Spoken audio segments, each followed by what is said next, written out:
2 hours 8 minutes డ్యూరేషన్‌తో release అయిన 'Kantara chapter 1' movie non spoiler of the review మీకోసం.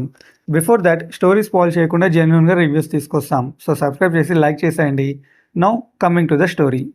మనం already చూసిన 'కాంతారా' మూవీకి ఇది ప్రీక్వెల్. ఒక రాజు డైమండ్స్, గోల్డ్ కంటే విలువైన సీడ్స్ గురించి కాంతారాలోకి వెళ్తాడు. బట్ అక్కడ ఉండే దేవుడు అది నచ్చక ఆ రాజుని చంపేస్తాడు. సో ఆ రాజు వాళ్ళ ఫ్యామిలీలో థర్డ్ జనరేషన్ రాజు కాంతారాని ఎలా అయినా సొంతం చేసుకోవాలని చూస్తుంటాడు. అండ్ హీరో రిషబ్ కాంతారాలో ఉండే వాళ్ళందరికీ హెడ్. కాంతారాలో ఉండే వాళ్ళందరికీ మంచి ఫ్యూచర్ ఇవ్వాలని ఆశపడుతుంటాడు రిషబ్. సో తర్వాత ఏం జరిగింది అనేది rest of the story. Movie చూసాక నా ఒపీనియన్ మూవీ బ్లాక్ బస్టర్ అండి. మూవీ స్టార్టింగ్ మిస్ అవ్వద్దు.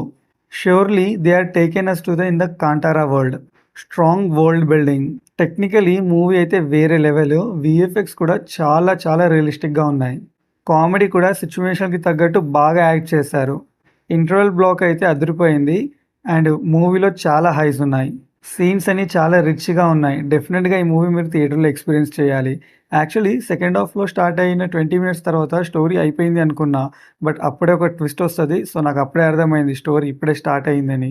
ఇంకా క్లైమాక్స్ అయితే వేరే లెవెల్. అరిచి అరిచి నా గొంతు పోయింది. అంత బ్రిలియంట్గా డిజైన్ చేశారు. రిషబ్ గారు డన్ ఎ ఫ్యాబులస్ జాబ్ అండి. ఇలాంటి కైండ్ ఆఫ్ మూవీ ఆ world building it's an easy task. Heroine Rukmini గారి యాక్టింగ్ కూడా చాలా బాగా చేశారు. అండ్ యంగ్ రాజు క్యారెక్టర్ చేసిన గుల్షన్ గారి యాక్టింగ్ అయితే పీక్స్. నాకు చాలా నచ్చింది ఆయన యాక్టింగ్. అండ్ ఫ్యామిలీతో కూడా ఈ మూవీ హ్యాపీగా వాచబుల్ అండి. సో నేను ఈ మూవీకి ఇచ్చే rating 4.3 stars out of 5. Story spoil చేయకుండా జెన్యూన్గా రివ్యూస్ తీసుకొస్తాం. సో సబ్స్క్రైబ్ చేసి లైక్ చేసేయండి. Thank you for watching.